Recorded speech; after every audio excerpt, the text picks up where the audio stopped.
आइए अब हम कुरुक्षेत्र की बहस शुरू करते हैं। आज की बहस का मुद्दा दरअसल एक बयान से हमें हासिल हुआ है। सुहेब कासमी साहब, मौलाना सुहेब कासमी, ये नेशनल प्रेसिडेंट हैं जमात उलेमाए हिंद के, और ये किसी हैसियत से शायद भाजपा के साथ भी जुड़े हो, हमारे साथ आज आने वाले थे, किसी वजह से आ नहीं पाए हैं। और इनका कहना यह है कि जो कुछ भी हुआ है जुमे की नमाज के बाद अलग अलग शहरों में पिछले शुक्रवार को हिंसा, पत्थरबाजी, फिर पुलिस को भी जवाबी कार्रवाई करनी पड़ी, ये सब कुछ इनका कहना है कि एक एजेंडा लगता है। वैसे ऐसा इनका क्यों कहना है? क्योंकि उस वक्त बहुत सारे मेहमान जुड़े हुए नहीं थे। तो मैं चाहता हूं एक बार छोटा सा हिस्सा इनके बयान का हम फिर सुना दें और फिर चर्चा पर आते हैं। दर्शक भी एक बार फिर सुन लेंगे। सुनाएं। 27 तारीख को जुमा आता है, पूरे देश में खामोशी है। 3 तारीख को फिर जुमा आया, फिर पूरे देश में खामोशी रहती है।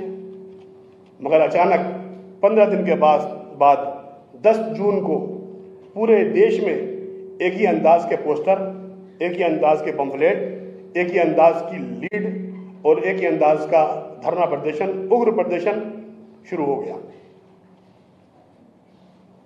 ये 15 दिन के बाद अचानक नबी की मोहब्बत का जाग जाना किसी एजेंडे का, किसी खुफिया एजेंडे का हिस्सा लगता है।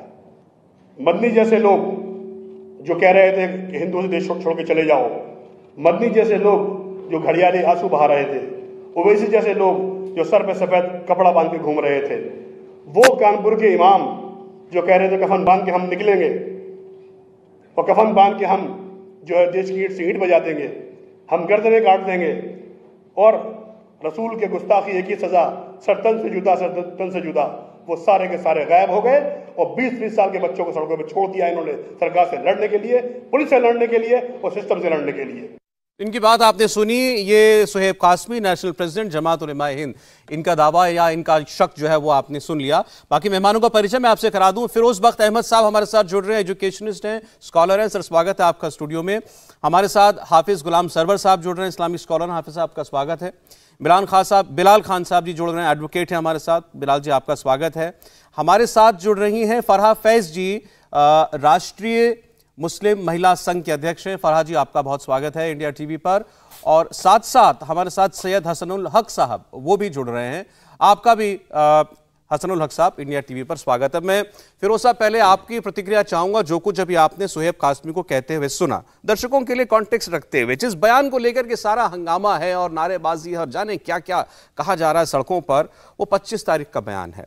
वो कहते ये हैं कि 25 के बाद पहला जुम्मा 27 को आया, निकल गया शांति से, फिर 3 तारीख को आया शांति से, उसके बाद 10 जून के शुक्रवार को यानी पिछले शुक्रवार को ये हंगामा होना, एक साथ होना, ये कोई सोची समझी प्लान्ड एजेंडे के तहत हुई कार्रवाई नहीं लगती। तो फिर ये क्या है? आप सहमत हैं इनसे? हाँ, देखिए ऐसा है सारफ साहब, बहुत ही अदब के साथ और आदर के साथ अपने सभी भाई जो मेरे जुड़े हुए हैं, बहन जुड़ी हुई हैं डिबेट में, थोड़ा सा मैं ज़्यादा लंबा नहीं करूँगा बात को। देखिए सबसे पहले तो मैं अप्रिशिएट करूँगा जो टाइटल है आपके इस प्रोग्राम का टुडे, आपका टाइटल है मुल्क का मुसलमान वर्सेस कट्टर मुसलमान, यानी प्रैक्टिसिंग मुस्लिम वर्सेस बिगटेड मुस्लिम। बहुत अच्छा टाइटल है।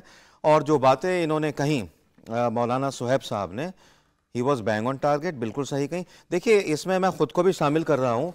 मसले मसाइल क्या है हम मुसलमानों के साथ कि हम आज़ान की बात करेंगे कि लाउड स्पीकर तेज़ है या हल्का है, क्या है, मस्जिद में नमाज़ पढ़ने नहीं जाएंगे जमात से, उसमें मैं ख़ुद को भी शामिल कर रहा हूँ। क़ज़ा नमाज कई बार करनी पड़ती है। अच्छा, हम बात करेंगे prophet Muhammad peace be upon him, आपकी बात करेंगे, कोई भी ज़रा सी बेहरमती हो जाए तो जान देने और लेने को तैयार हो जाएंगे, आपके रास्ते पे नहीं चलेंगे, अल्लाह माफ़ करे। अल्लाह के बारे में कोई कुछ कहते, एक एजुकेटेड डिबेट होनी चाहिए, झगड़ा फसाद बर्पा हो जाएगा। इसी तरीके से कोई भी मसला हो, कोई भी चीज़ हो, हम लड़ने मरने के लिए, जान देने के लिए, सर तन से जुदा करने के लिए, जो कि गैर इस्लामी है, गैर कानूनी है, गैर इंसानी है, इन चीज़ों के लिए तैयार हम हो जाते हैं। अब आपने बात करी, आपके जवाब पे आ रहा हूँ कि पिछले ये जो बिल्कुल सही कहा मौलाना कासमी ने कि 10-15 दिन खामोश रहे और एकदम से 10 जून को भड़क गया, जुमा बदनाम हो गया, मसाजिद बदनाम हो गई। लोग अब ये कहने लगे, हिंदू मुस्लिम सिख ईसाई ये कहने लगे कि आखिर इनकी जुमे की नमाजों में आइमा हजरात क्या कहते हैं, इमाम हजरात क्या इनको लेक्चर देते हैं कि पत्थर लेके बाहर निकल जाते हैं, ऐसा कुछ नहीं है।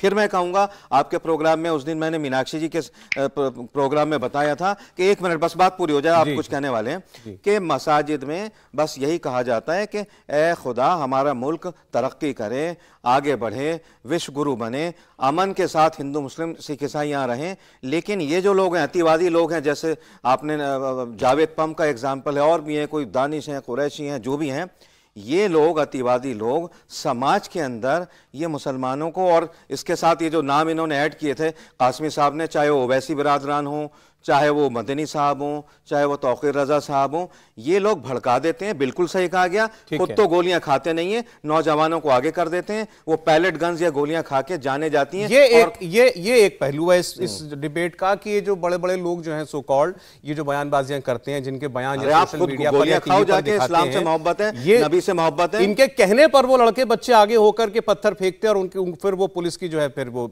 सख्ती भी झेलते हैं। इंडिया टीवी हर वक्त हर जगह डाउनलोड करने के लिए सर्च करें India TV news Google play store या ऐप स्टोर पर।